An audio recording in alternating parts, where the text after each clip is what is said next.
खूप सुंदर यांनी इथे सौंदर्य लहरी म्हणून शंकराचार्य रचित एक कार्यक्रम केला. या सगळ्या बायका इतक्या हौशी आहेत, सकाळी सकाळी इतक्या नटून थटून येऊन आणि भक्तीनी अगदी समरस होऊन त्यांनी हा कार्यक्रम केला आहे. आपण त्यांच्याशी बोलणारच आहोत.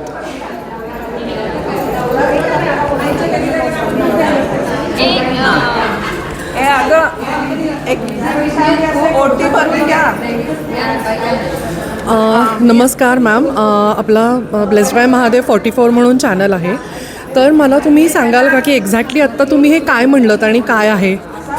आत्ता आम्ही सौंदर्य लहरी हे स्तुती आणि प्रार्थना उपासनेचे अतिशय सुंदर व शक्तिशाली असे हे स्तोत्र म्हटले. सौंदर्य लहरी ही कलियुगामध्ये विघ्नविनाशक गणेशाची व आदिशक्ती भगवतीची साधना विशेष फलदायी ठरते. त्यामुळे सौंदर्य लहरीची उपासना विशेष फलदायी. यात निर्गुण उपलब्धीसाठी सगुण उपासना सांगितली आहे. यात भगवतीचे अतुलनीय दिव्य रूप व तिचा महिमा वर्णन केला आहे. हे स्तोत्र 100 श्लोकाचे असून शिखरिणी या वृत्तामध्ये आहे. यात वेद उपनिषदे यांचे ज्ञान, मानवी देह व पंचतत्वे, शरीरातील षटचक्रे यांची साधना याचे सुंदर वर्णन आहे. श्री विद्या, यंत्र, नागदेवता, सरस्वती यांचे श्लोक यात आहेत.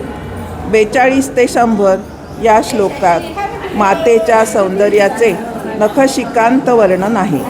अशा शक्तिशाली सौंदर्य लहरीचे पठण व त्याच्या अर्थाचे चिंतन करून साधना करणाऱ्या साधकाला देवी सरस्वती, लक्ष्मी यांची कृपा प्राप्त होते. निरामय आरोग्य मिळते. भगवान शंकराची व करुणामय शक्ती देवी भगवतीच्या रूपात व्यक्त होऊन ती साधकाचे कल्याण करते.